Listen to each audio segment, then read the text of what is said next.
Allahu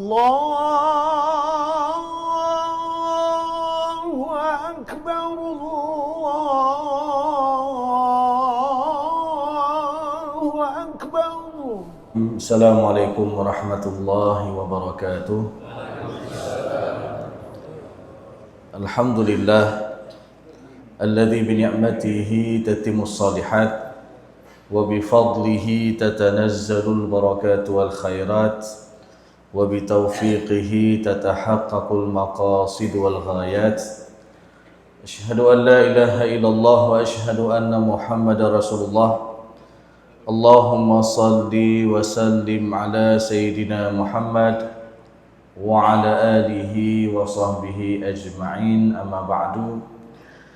Kaum muslimin dan kaum muslimat, orang tua kami, guru-guru kami, sidang jamaah salat subuh yang dimuliakan oleh Allah Subhanahu wa taala.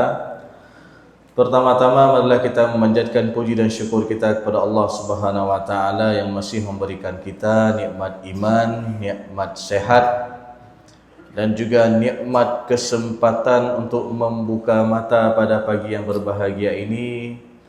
Maka tiada bosan-bosannya kita terus memuji Allah atas nikmat kehidupan yang Allah berikan setiap paginya dengan kita membaca Alhamdulillahilladzi ahyana ba'dama amatana wa ilaihin nusyur. Jadi ketika kita buka mata itu bukan kita lihat HP dulu, tapi ketika kita buka mata setiap paginya kita puji Allah. Kita membaca Alhamdulillah, segala puji bagi Allah. Alladzi ahyana, yang telah menghidupkan kita pada pagi ini, ba'dama amatana, yang sebelumnya kita diberikan kematian. Jadi tidur itu adalah salah satu bentuk kematian kecil. Berapa banyak orang yang tidur malam, rupanya itu menjadi tidur panjangnya ataupun kematiannya. Wa ilaihin nusyur, dan kepadanya lah semua kita akan kembali. Salawat dan salam tak lupa pula kita sampaikan kepada Nabi Muhammad SAW, Rasulullah sebagai qudwah hasanah, Rasulullah sebagai suri tauladan yang baik yang patut kita contohi dalam kehidupan kita sehari-hari. Jemaah yang dimuliakan oleh Allah Subhanahu wa taala, alhamdulillah pada pagi yang berbahagia ini saya sangat berbahagia karena tadi juga diimami oleh guru kita bersama, Ustaz Zikran ini juga sebagai guru saya dan juga sebagai abang saya. Karena ketika kami sampai ke Mesir, beliau yang menyambut.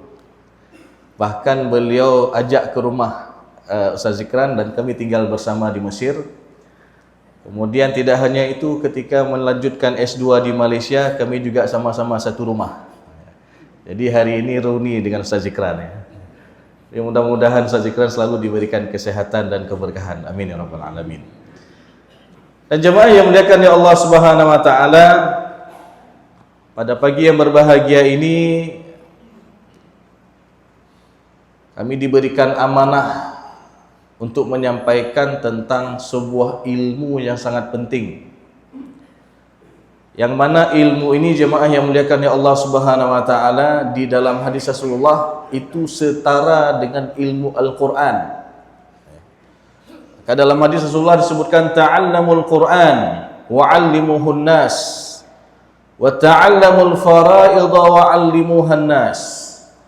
Pelajarilah ilmu Al-Qur'an dan ajarkanlah kepada yang lain. Dan pelajarilah ilmu faraid, ilmu waris, dan ajarkanlah kepada yang lain. Maka seakan-akan Rasulullah ingin mengatakan bahwasanya pentingnya mempelajari permasalahan ilmu faraid ini sama juga pentingnya kita mempelajari ilmu Al-Qur'an. Fa inni mur'um maqbud, kata Rasulullah. Sesungguhnya aku termasuk orang yang akan ditarik nyawanya oleh Allah Subhanahu wa taala. Wa anna hadzal ilma sayuqbadu, begitu juga dengan ilmu ini akan dicabut. Wa tadhharul fitan, lalu ketika sebuah ilmu itu dicabut, bagaimana dicabutnya sebuah ilmu? Ketika yang pertama orang enggak mau belajar, dan yang kedua ketika Allah Subhanahu wa taala wafatkan orang yang faham. Jadi kalau ilmu ini sudah dicabut, wa tadhharul fitan, akan banyak timbul fitnah-fitnah. akan banyak timbul permasalahan-permasalahan, akan banyak timbul sengketa-sengketa, hatta yakhtalifar rajulani fil fariḍah falam yajid may yafsilu bainahuma, sehingga ada dua orang yang berselisih terkait tentang masalah warisan ini, lalu tidak ada orang yang bisa menyelesaikannya sesuai dengan ketentuan Allah dan Rasulnya. Maka jemaah yang muliakan ya Allah Subhanahu wa taala, ilmu ini sangat penting. Bahkan tidak hanya itu, di dalam hadis yang lain juga Rasulullah menyetarakan ilmu ini dengan setengah ilmu. Ta'allamul fara'idha wa 'allimuhun nas. Pelajarilah ilmu faraid dan ajarkanlah kepada yang lain. Fa innahu nisful ilm, sesungguhnya dia adalah setengah daripada ilmu. Kenapa dikatakan masalah faraid ataupun masalah warisan ini dikaitkan dengan setengah ilmu? Karena ketika kita mempelajari ilmu ini, tidak hanya kita belajar secara fikih warisnya saja, tapi belajar terkait tentang ilmu faraid ini banyak kaitannya dengan bab-bab yang lain dalam permasalahan fikih. Masalah warisan ada kaitannya dengan masalah nikah. Apa kaitannya masalah warisan dengan nikah? Karena sebab mendapatkan warisan itu adanya hubungan pernikahan dengan akad yang sah. Karena ini ada kasus dalam masyarakat. Terjadi perkawinan antara sepasang suami istri. Lalu setelah menikah, tidak lama menikah, ya, kurang lebih belum setahun menikah, qadarullah meninggal dunia istri. Kebetulan istrinya ini banyak harta peninggalan yang ditinggalkan oleh orang tuanya. Begitu meninggal istrinya, pihak keluarga istri tidak mau memberikan hak warisan kepada suami. Padahal bagian untuk suami itu dijelaskan dalam surat An-Nisa ayat ke-12. Walakum nisfu ma taraka azwajukum illam yakul lahunna walad fa in kana lahunna waladun falakumur rubu'u mimma tarakna. Jadi untuk suami, dia mendapatkan bagian setengah daripada harta peninggalan almarhumah istrinya jikalau almarhumah istrinya ini tidak ada keturunan. Namun apa yang terjadi?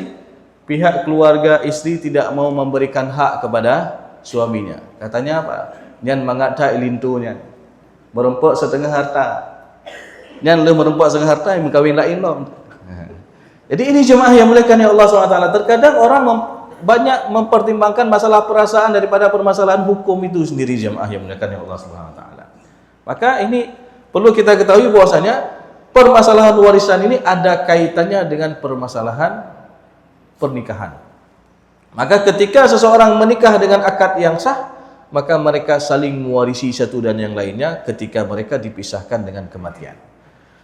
Lalu masalah warisan juga ada kaitannya dengan permasalahan talak. Kapan dianggap sebuah perceraian itu sudah dianggap putus? Ya, ikatan perkawinan. Ya. Kadang ada kejadian seperti ini.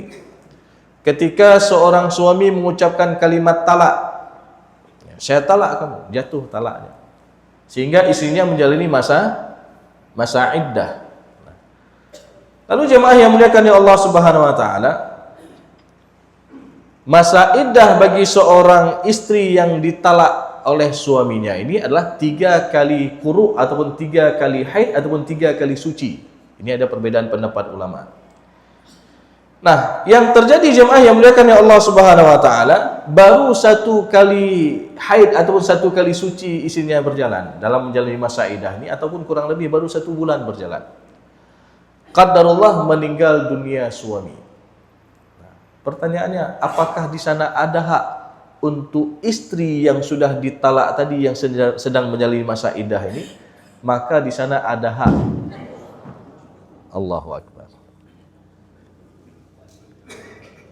Ini juga ujian hari ini ya. Masya Allah.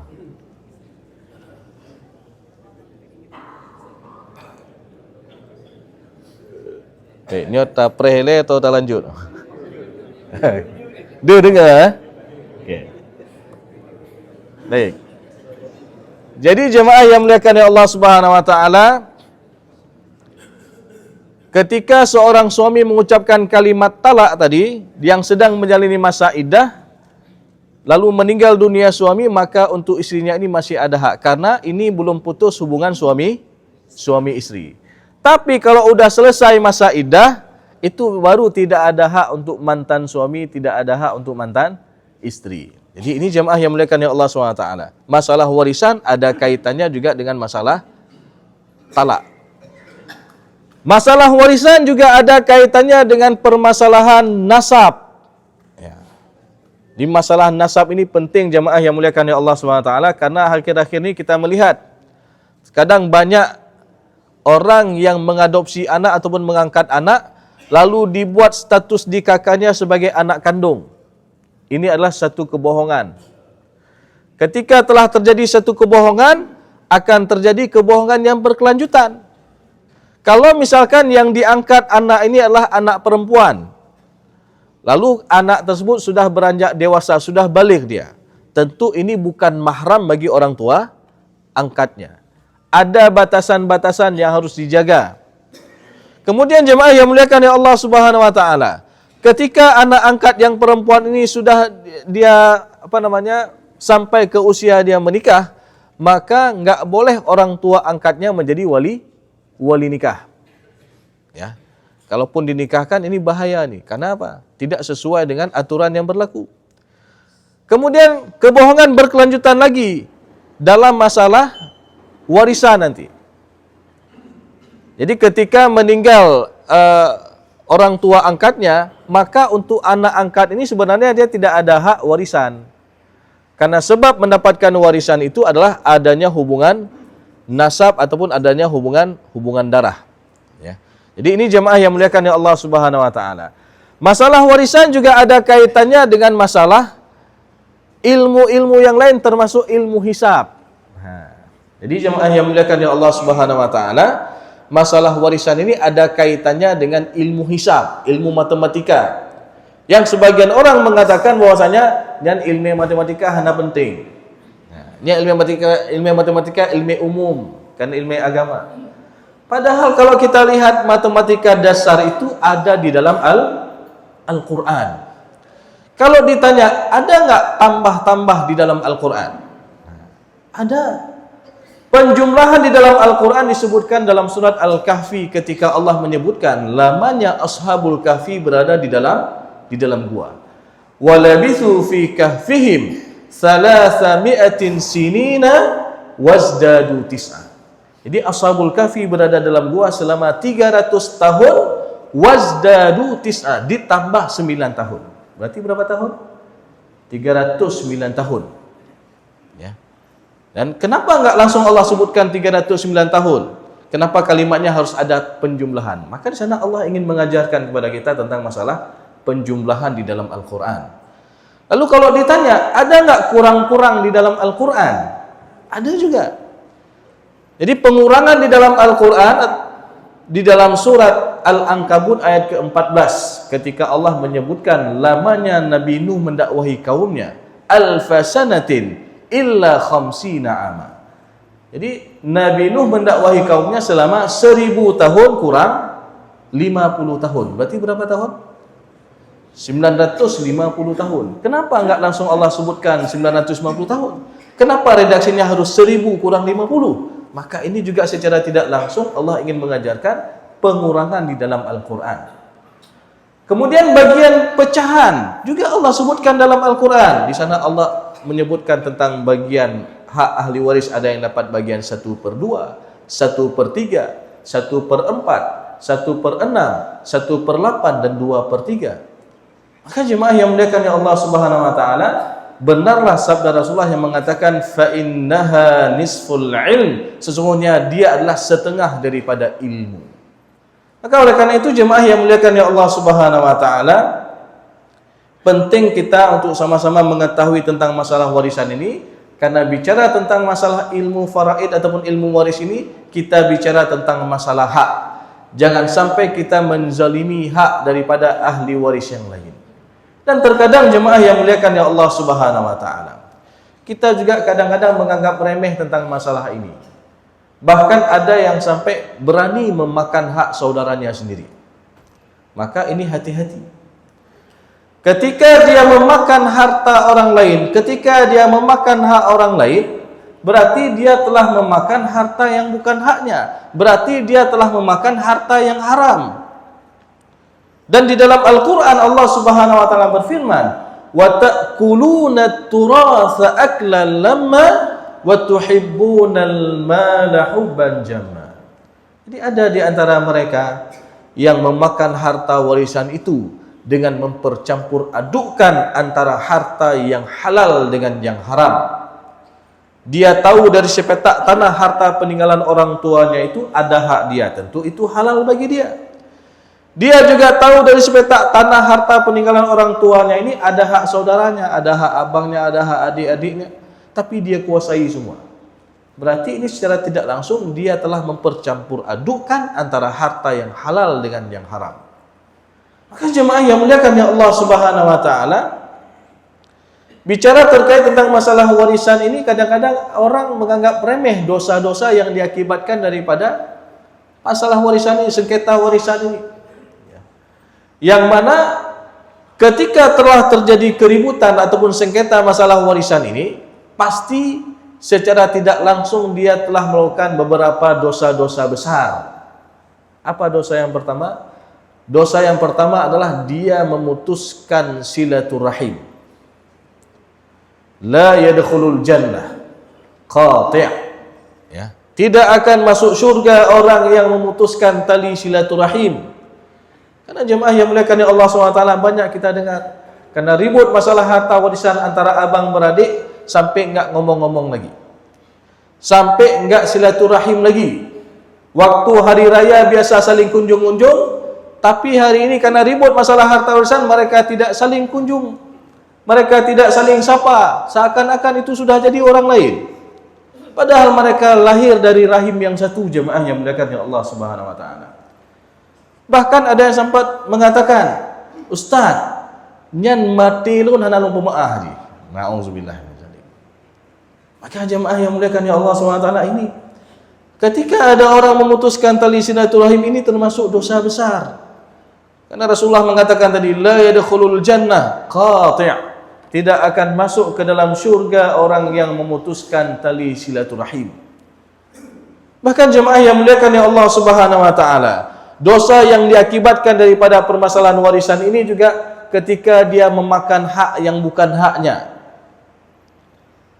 Jadi ketika dia memakan hak yang bukan haknya, berarti dia telah memakan harta yang haram. Dan pada akhirnya jemaah yang muliakan ya Allah Subhanahu wa taala, dosa yang kadang-kadang kita anggap remeh ini mempengaruhi terhadap amal ibadah yang telah kita bina. Mempengaruhi terhadap amal ibadah yang telah kita kumpulkan pahala-pahalanya. Bahkan Rasulullah SAW dalam hadisnya pernah menyebutkan tentang ciri-ciri orang-orang yang bangkrut. Ciri-ciri orang-orang yang rugi di hari akhir nanti. Rasulullah SAW ketika itu di hadapan para sahabatnya, dan Rasulullah bertanya kepada para sahabat, "Wahai para sahabatku, atadruna manil muflis?" Adakah kalian tahu siapa itu orang-orang yang bangkrut? Siapa itu orang-orang yang rugi? Lalu salah seorang sahabat bangun dan menjawab, "Ya Rasulullah, al-muflisu fina man la dirham lahu wa la mata'." Orang yang bangkrut di antara kami ya Rasulullah itu orang yang tidak punya uang dan tidak punya kenikmatan-kenikmatan dunia. Lalu Rasulullah SAW mendengar jawaban demikian mengatakan, bukan seperti itu. Al-muflisu min ummati ya'ti yawmal qiyamati bi salatin wa siyamin wa zakah. Orang yang bangkrut dari umatku di hari akhir nanti, mereka banyak bawa pahala salat, mereka banyak bawa pahala puasa, mereka banyak bawa pahala zakat, mereka banyak bawa pahala amal-amal yang lain. Tentu jadi pertanyaan, kenapa jadi bangkrut? Padahal kalau dilihat hubungannya secara hablu minallah, jeroh dah orangnya, bagus sekali dia. Dia rajin salat, rajin puasa, rajin sedekah dan lain sebagainya. Tapi rupanya ketika dilihat secara hablu minan nas, dia suka menzalimi hak orang lain. Maka jemaah yang muliakan ya Allah Subhanahu wa taala, ini juga harus kita luruskan bahwasanya Ingat, ketakwaan itu tidak hanya mengatur hubungan kita dengan Allah semata. Takwa juga mengatur hubungan kita sesama manusia. Hablum minan nas. Maka kenapa dia jadi orang bangkrut padahal dia banyak bawa pahala salat, dia banyak bawa pahala puasa, zakat dan amal-amal yang lainnya.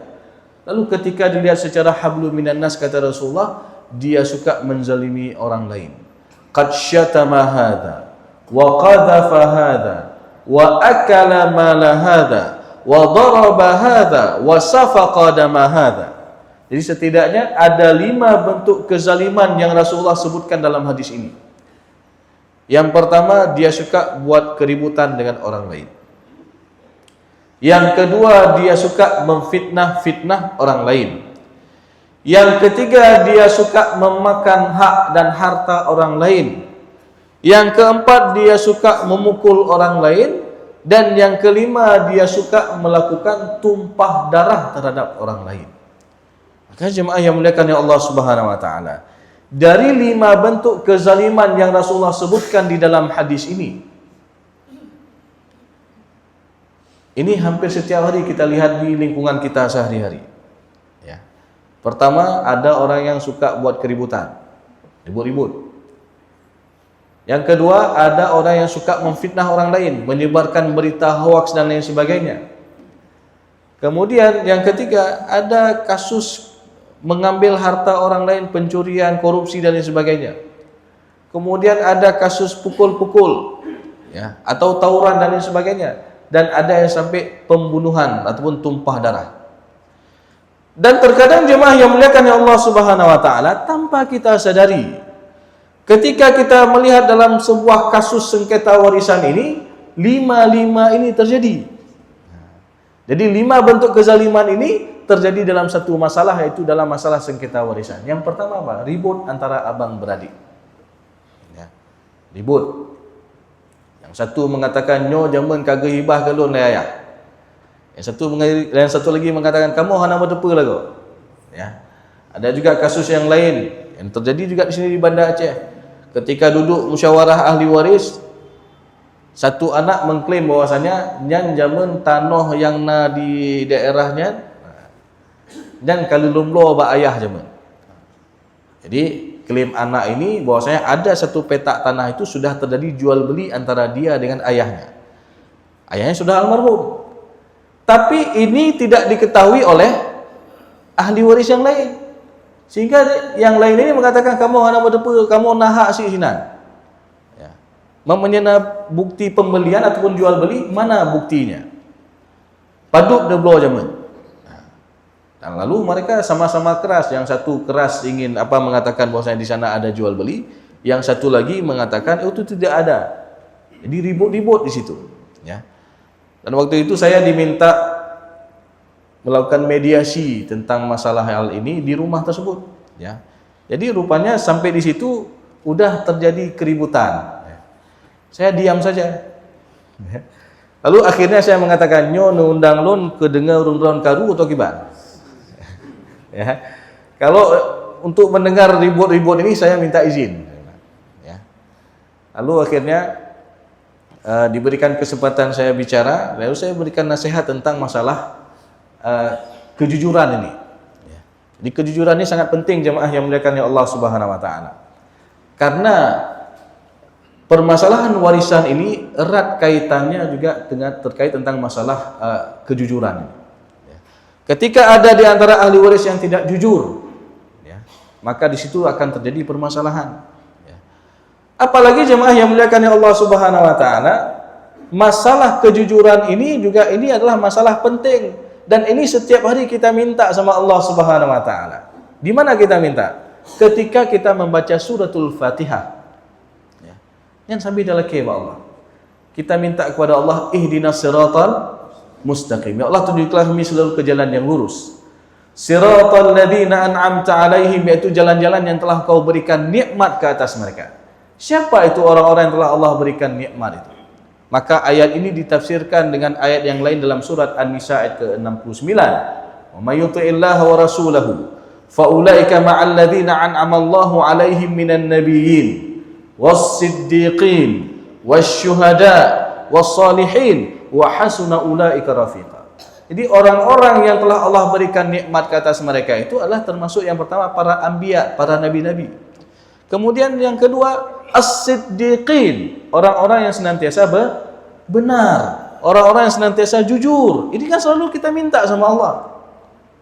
Ya. Karena dalam hadis yang lain Rasulullah mengatakan inna sidqa yahdi ilal bir. Kejujuran itu akan menuntun seseorang kepada kebaikan-kebaikan. Wa innal birra yahdi ilal jannah, dan kebaikan itu akan menuntun seseorang kepada syurganya Allah Subhanahu wa taala. Sebaliknya ketika ada orang berbohong, ketika ada orang berdusta, wa innal kadhiba yahdi ilal fujur. Dusta itu, bohong itu akan menuntun seseorang kepada perbuatan fujur, perbuatan yang tidak baik. Wa innal fujura yahdi ilan nar. Dan perbuatan yang tidak baik itu akan menuntun seseorang menuju kepada neraka. Nauzubillah min dzalik. Maka jemaah yang muliakan ya Allah SWT, ketika itu saya memberikan nasihat ya kepada dua orang yang sedang ribut ini, lalu mereka diam. Sampai pada akhirnya saya mengatakan, ini kalau tidak ada yang jujur, ya, silahkan masing-masing cari pengacara. Dan anehnya lagi yang ributnya ini bukan anak-anak muda, sudah tua-tua semua. Yang satu umur 63 tahun, yang satu adiknya umur 60 tahun. Dan waktu duduk itu, mereka bawa pasukan masing-masing. Jadi yang kakaknya bawa anak-anaknya, ini yang adiknya juga bawa anak-anaknya. Jadi yang ribut itu bukan hanya mereka berdua, anak-anak mereka pun ribut. Jadi na'udzubillah min dzalik. Jadi jemaah yang dimuliakan ya Allah SWT, secara tidak langsung ini mereka akan mewariskan kebencian dan kedengkian ini juga kepada generasi berikutnya. Na'udzubillah min dzalik. Jadi putus silaturahim bukan tingkat mereka saja, bahkan tingkat generasi berikutnya putus silaturahim. Dan waktu itu saya akhirnya menyampaikan nyo berpulang Mbak Urungron. Ya. Kalau memang ada keinginan baik, nanti undang sekali lagi Pak Kecik, Tengku Imum, ya semua ikut hadir. Ya, tapi kalau tidak ada itikat baik, masing-masing cari pengacara. Lalu saya minta izin karena waktu itu sudah jam 11 malam. Ya. Setelah saya minta izin, saya keluar sebentar. Ya, kebetulan ada ponaan mereka temanin saya keluar. Baru 5 menit di luar kami ngobrol sebentar, di dalam sudah ribut lagi. Inilah syaitan yang luar biasa jemaah yang muliakan ya Allah Subhanahu wa taala. Dia goda kita agar ribut terkait tentang masalah warisan ini. Jadi masalah keributan ini terjadi dalam masalah warisan. Kemudian yang kedua, ada nanti di antara mereka yang saling fitnah memfitnah. Si abang mengatakan kepada adiknya sudah jual harta peninggalan orang tua. Lalu adiknya mengatakan, "Bang, perhelema. Jamun watai kamu ubud dron kawan cok harta ayah." Ini kan secara nggak langsung sudah saling memfitnah di antara mereka. Ya. Dan juga jemaah yang muliakan ya Allah Subhanahu Wa Taala. Ada juga kezaliman yang ketiga terjadi apa? Ketika ada di antara mereka yang memakan yang bukan haknya. Apalagi yang sampai mengambil hak tanah yang bukan haknya. Karena Rasulullah SAW mengatakan di dalam hadisnya, "Man akhadha shibran minal ardi zulman." Barang siapa yang mengambil sejengkal hak tanah secara zalim yang bukan haknya, lalu dia mengklaim itu punya haknya, fa innahu yuqawwiduhu yaumal qiyamati sab'a aradin. Di hari akhir nanti dia akan dihimpit dan dikalungkan seberat 7 lapis bumi. Nauzubillah min dzalik. Itu baru tingkat 1 jengkal yang dia ambil secara zalim. Apalagi sampai bermeter-meter, apalagi sampai berhektar-hektar. Ini luar biasa jemaah yang muliakan ya Allah Subhanahu wa taala. Dan juga jemaah yang muliakan ya Allah Subhanahu wa taala, sebagaimana kita sebutkan tadi bahwasanya ketika ada orang yang memakan yang bukan haknya, itu semua akan diminta pertanggungjawaban oleh Allah Subhanahu wa taala di hari akhir nanti. Dan banyak juga kita temukan kasus dalam masyarakat. Ketika ada seseorang ahli waris yang menzalimi hak saudaranya, dia tidak ada keberkahan dalam hidupnya. Ada saja masalah-masalah yang dihadapi oleh orang tersebut. Boleh jadi secara materi dia kelihatan banyak, dia punya segalanya, dia punya rumah yang luas, dia punya kendaraan yang bagus, dia punya ini, punya itu. Kenapa? Hartanya itu didapatkan dengan cara menzalimi hak orang lain. Tapi dalam keluarganya terjadi permasalahan, ribut. Istri susah diatur, anak susah diatur, ada terjadi penyakit dan lain sebagainya, dan ini Allah tampakkan di dunia. Ya, ketika ada orang menzalimi hak orang lain, dan juga ini akan mendapatkan balasan di hari akhir nanti. Kemudian jemaah yang muliakan ya Allah Subhanahu wa taala, kezaliman yang keempat yang kita lihat dalam kasus sengketa masalah warisan ini, ada yang sampai pukul-pukul. Ya, ada beberapa waktu yang lalu sebuah keluarga ribut masalah warisan. Lalu ketika kami diminta untuk melakukan mediasi, ya, dan waktu itu juga sudah terjadi insiden rupanya sebelumnya. Ya. Apa yang terjadi? Adiknya tampar kakaknya. Jadi karena karu masalah harta warisan, jadi dia tampar kakaknya. Akhirnya kakaknya kan lapor ke suaminya. Akhirnya ributlah antara abang iparnya dengan adik ini. Ya. Sampai kasus ini dibawa ke ranah kepolisian. Jadi gara-gara seharta ini, rupanya banyak juga pengaruhnya sampai ke kantor polisi. Karena timbul masalah pemukulan dan lain sebagainya. Dan juga jemaah yang muliakan ya Allah Subhanahu wa taala, kezaliman yang kelima adalah ada yang sampai tak parang. Ada yang sampai tumpah darah dalam permasalahan warisan ini. Maka tadi 5 bentuk zalim ini terjadi dalam satu masalah. Sehingga di hari akhir nanti apa yang terjadi? Kata Rasulullah SAW, "Fayu'ta hadza min hasanatihi wa hadza min hasanati."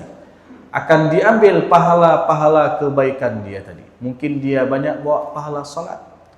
Mungkin dia banyak bawa pahala puasa. Mungkin dia banyak bawa pahala zakat dan amal-amal yang lainnya. Lalu akan ditransfer kepada orang yang pernah dia zalimi sesuai dengan kadar kezalimannya. Oh, yang dizalimi ini ramai, maka banyak juga amal pahala-pahala yang telah dikumpulkan itu diberikan kepada orang-orang yang pernah dia zalimi. Ataupun yang dizalimi ini cuma beberapa orang, tapi besar yang dizalimi. Bahkan Rasulullah SAW mengatakan dalam lanjutan hadisnya, فَإِنْ فَنِيَتْ حَسَنَاتُهُ قَبْلَ أَيُقْضَى مَا عَلَيْهِ. Apabila pahala-pahala kebaikan ini sudah habis, lalu dilihat lagi bahwasanya dia pernah buat zalim kepada orang lain lagi, maka kelak dia akan menanggung dosa orang yang pernah dia zalimi tersebut. ثُمَّ تُرِحَ فِي النَّارِ. Kemudian dia dicampakkan ke dalam api neraka. Na'udzubillah min dzalik. Maka inilah hakikat orang-orang yang rugi, hakikat orang-orang yang bangkrut di hari akhir nanti. Dan jemaah yang muliakan ya Allah Subhanahu wa taala, tentu bicara tentang masalah warisan ini, sekali lagi ini kerap banyak syaitan yang menggoda kita agar kita ribut, ya. Dan saya juga pernah menyelesaikan sebuah kasus yang ketika itu duduk semua ahli waris. Jadi ada laki, ada perempuan, ada beberapa orang duduk semua. Waktu itu sudah sepakat, ini kita bagi sesuai dengan syariat. Ya, masing-masing kita sudah kasih, sudah bagi, ya, rumusnya sudah kita kasih tahu, tinggal dieksekusi saja. Namun apa yang terjadi? Sebelum penandatanganan surat berita acara, satu ahli warisnya ini dia telepon pasangannya. Jadi yang perempuan ini dia telepon suaminya. Ya, nyo kalau para nyo lagi-lagi nyo, oh anjir, kata suaminya nggak boleh. Yang lagi nurun hak lebih lelong. Nah, akhirnya apa? Waktu itu buyar lagi. Rupanya syaitan itu ada datang dari pihak ketiga, ya. Bukan dari keluarga inti maksudnya. Ya. Makanya saya sering menyampaikan kalau duduk masalah warisan ini harus keluarga inti. Yang bukan keluarga inti jangan duduk. Boleh dia duduk tapi jangan ngomong. Hanya berkhabar. Kadang-kadang yang namanya abang beradik biasalah, nak kurang lebih, oh apa nyo kamu nak kurang bacutnya nak lebih bacut. Nanti dari sana nanti don pakai menan nanti kan lebih lelo perempuan. Jadi ada syaitan dia goda kita, ya, sehingga apa? Terjadi keributan, terjadi masalah, terjadi sengketa yang mengakibatkan apa? Sampai di antara mereka ada yang memutuskan tali silaturahim. Dan ingat, memutuskan silaturahim ini adalah termasuk dosa besar. Karena tadi Rasulullah mengatakan la yadkhulul jannah qati', ataupun tidak akan masuk ke dalam syurga orang yang memutuskan tali silaturahim. Apakah kita mau menggadaikan kehidupan dunia yang sementara ini dengan kehidupan akhirat yang kekal abadi? Ya. Jadi jemaah yang muliakan Allah Subhanahu wa taala, lalu kalau ada yang tanya, jadi Ustaz boleh enggak kalau kami bagi secara kekeluargaan? Kami bagi secara masjid-masjid. Maka hal ini pernah saya tanyakan dulu kepada Allah yarham Profesor Muslim Ibrahim, ya. Waktu beliau masih menjabat ketua MPU, saya tanyakan, "Nyo Ustaz, kiban punya cara pembagian secara kekeluargaan, apakah ini tidak menyalahi aturan syariat?" Lalu beliau mengatakan bahwasanya pembagian secara musyawarah mufakat ini juga bagian dari syariat. Karena ini adalah dalam bab tasaduh, saling damai, antaradin, saling ridha satu dan yang lainnya. Maka ini jemaah yang muliakan Allah SWT, kalau ini sudah dibagi secara mufakat dan kekeluargaan, maka ini juga adalah bagian dari syariat. Dan saya juga jemaah yang muliakan Allah SWT menyampaikan bahwasanya pembagian secara musyawarah mufakat ini lebih jerohlom, lebih baik lagi jikalau semua ahli waris telah menyadari bagian mereka secara syariat. Ya. Jadi kalau secara syariat kita sudah tahu masing-masing, oh yang laki 2:1 dengan yang perempuan. Lalu yang laki-laki ini mengatakan, "Dek, abang kata apa bagian abangnya 2:1 dengan adik. Tapi dia jawab baik garu-garu, nyo tak bagi rata mana." Baru ini boleh. Ya. Kadang-kadang ada orang yang mungkin tidak tahu secara hukum, lalu dia bagi secara kekeluargaan. Lalu dia ikutlah kajian masalah warisan. Oh dia baru tahu, oh rupaji bagian lo 2:1 kan adik. Ini apa ya tak bagi ulang. Ini jadi masalah adik kan. Makanya perlu diketahui dulu bagian secara syariat, ya. Baru setelah itu dia antaradin, saling ridha satu dan yang lainnya. Karena ini juga banyak kasus jemaah yang muliakan ya Allah Subhanahu wa taala. Terkadang ketika misalkan pembagian harta warisan ini dilakukan secara kekeluargaan, lalu hal ini tidak diikat dengan hitam atas putih. Atau contoh ada kasus, ya, meninggal orang tua. Begitu meninggal orang tua, ahli warisnya cuma 2 orang saja, 1 anak laki, 1 anak perempuan. Lalu yang laki-laki ini bilang sama adiknya perempuan, "Dek, nyo abang cok tanah yang binih jalan raya apa? Bulan jalan Banda Aceh Medan. Ya, luasnya kurang lebih 350 meter. Ya. Kan kalau tanah di samping jalan negara ini kan harganya lumayan. Ya. Lalu adiknya dikasih lamble gitu. Udah dekat-dekat bukit dan dekat gunung sana. Ya.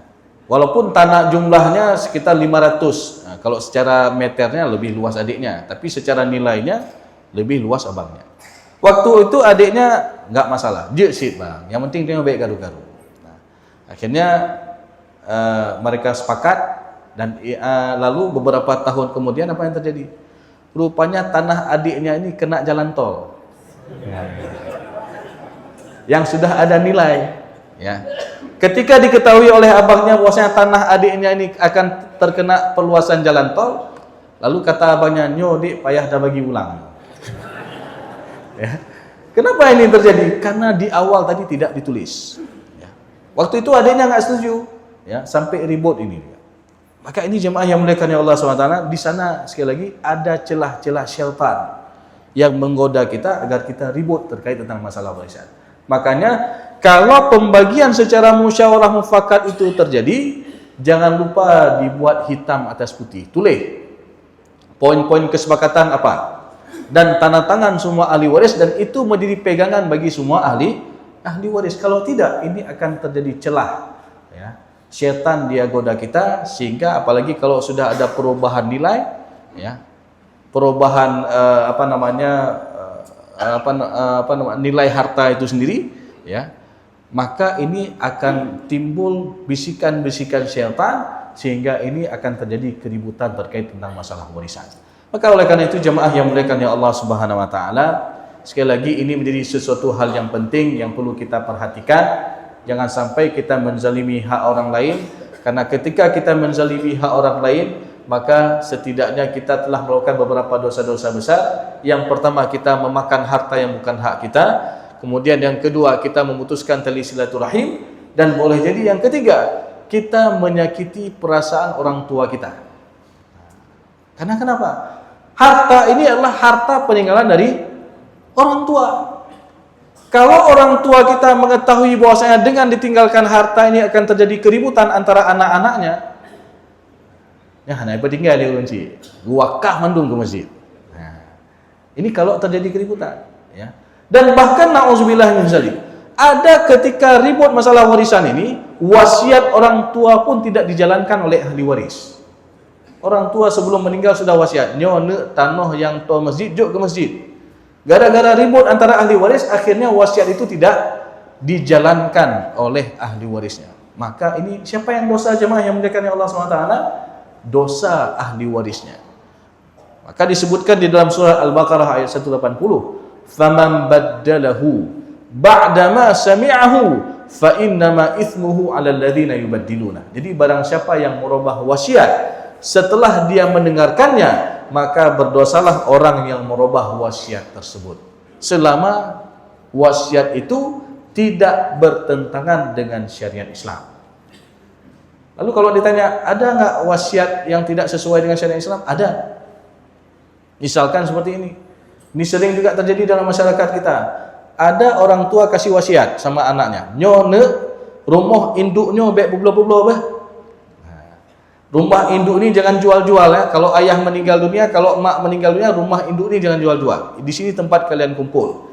Di sini tempat kalian saling mengingat zikrayat peninggalan orang tua dan sebagainya. Lalu gara-gara wasiat ini kadang-kadang jadi ribut anak-anak. Apalagi harta warisan hanya tok satu rumah itu. Ya. Yang kebetulan misalkan ada satu ahli waris yang tinggal di rumah induk itu. Ada satu lagi yang harus merantau ikut keluarga. Ya. Nah, itu akan timbul waktu nanti, suatu hari yang merantau ini dia bilang sama abang ataupun kakaknya yang tinggal di rumah induk itu, "Kak ataupun mbak, nyan mbak rumah maknya nahak lun. Lun perlepeng, anak mit kena tambang kuliah, anak mit kena tambang sekolah dan sebagainya." Lalu abangnya bilang, "Dek, wasit urang cik dan nyo hana pulo-pulo." Nah, ini bagaimana nih? Yang satu mempertahankan wasiat, yang satu minta hak faraid. Kenapa dia minta mempertahankan wasiat? Karena secara tidak langsung dia juga tinggal di situ. Nah.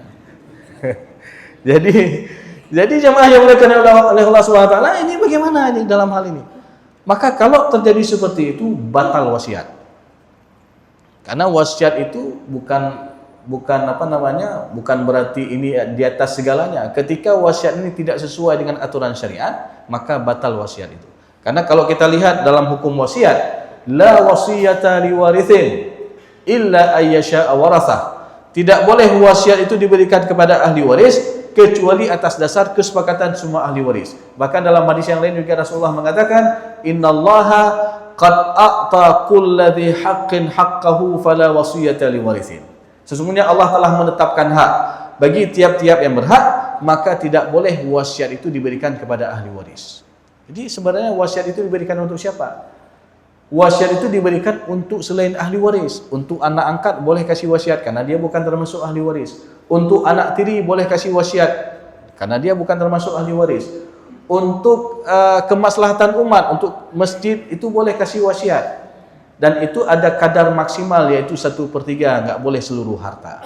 Maka jemaah yang muliakan ya Allah SWT, ini penting kita perhatikan bahwasanya permasalahan warisan ini juga banyak menyangkut tentang ilmu-ilmu yang lain, termasuk permasalahan hibah, masalah wasiat, masalah nasab, masalah ilmu-ilmu yang lain termasuk ilmu hisab dan lain sebagainya. Maka oleh karena itu sekali lagi ini adalah sebagai mukaddimah kita agar kita mengetahui bahwasanya pentingnya masalah warisan ini. Dan jangan sampai kita melakukan kezaliman-kezaliman, karena ketika terjadi sengketa ataupun kezaliman-kezaliman itu secara tidak langsung kita telah melakukan beberapa dosa-dosa yang besar. Maka hindarilah terjadi sengketa warisan. Kalaupun ada di antara ahli waris yang ingin menyelesaikan secara kekeluargaan, selesaikanlah secara baik-baik dan tanpa harus meninggikan suara. Kadang-kadang ada di antara ahli waris baru disampaikan, "Bang, nyan rumah mak, pun rumah mak." Jadi baru disampaikan rumah mak, baru dia potong terus, dia tinggikan suaranya. Jadi dia emosi, ya, seakan-akan dia tamak harta. Padahal kita bicara tentang masalah hak. Karena bicara warisan ini, apapun harta yang ditinggalkan oleh ahli waris, oleh si pewaris, oleh orang tua, walaupun ada yang memiliki nilai kebendaan walaupun kecil. Misalkan apa? Jam tangan peninggalan almarhum. Jadi jam tangan peninggalan almarhum orang tua itu sebenarnya nggak boleh salah satu ahli waris yang mengambil begitu saja. Dia harus minta izin sama semua ahli waris. Nyo najim ayah, nyo kiban doncok kelun. Ridha apa han? Ridha, jid. Baru kita ambil. Karena kalau tidak, ini terjadi masalah. Begitu juga kadang-kadang ada peninggalan perkakas rumah tangga ibu-ibu. Na pinggan bacut, na gelah bacut. Jadi kadang-kadang ada sebagian ahli waris yang mengambil begitu meninggal orang tuanya, dibawa pulang terus piring, bawa pulang terus gelas dan sebagainya. Nah, ketika ada acara di rumah kakak yang ambil ini, ya, diundang semua adik-adiknya, ketika adiknya mau ambil piring, ay gawat dah lagunya pinggan mak gua apa pegang. Jadi gara-gara ini jadi ribut ini. Jadi fitnah nih. Nanti adiknya ini bilang sama ahli waris yang lain, "Hai gawat tak kak mempu juga kan tanya kan mehet sih. Tanya kan hawa sih kan." Nah, jadi ini jadi masalah, jadi fitnah, ya. Maka apapun yang ada nilai kebendaan daripada harta peninggalan almarhum, maka semua inilah milik bersama di antara ahli waris dan tidak ada yang boleh mengambilnya kecuali atas izin daripada semua ahli waris. Dan ini jemaah yang muliakan yang Allah Subhanahu wa taala, kenapa ini kita lakukan? Jangan sampai sekali lagi terjadi kezaliman-kezaliman, dan jangan sampai dengan terjadi kezaliman akan menyebabkan dia terjerumus kepada dosa-dosa yang besar. Mungkin ini saja jemaah yang muliakan ya Allah Subhanahu wa taala untuk kajian kita pada subuh yang berbahagia ini. Mudah-mudahan apa yang telah kita sampaikan tadi bisa menjadi ilmu yang bermanfaat dan juga bisa kita aplikasikan dalam kehidupan kita sehari-hari berkaitan dengan pembagian harta warisan. Lebih dan kurang saya mohon maaf. Aqulu qauli hadza wa astaghfirullah li wa lakum wa lisal mu'minin. Wassalamualaikum warahmatullahi wabarakatuh. Anta imamul hadara sultanuhal ghaibi ya ayyuhal nabi Allah wal kawkabud durri Allah ya ayyuhal nabi Allah wal kawkabud durri anta imamul hadara sultanuhal ghaibi anta imamul hadara sultanuhal ghaibi fa inni abdun حملي ثقيل فإني عبد الله حملي ثقيل ولي ذنوب مثل الرمال ولي ذنوب مثل الرمال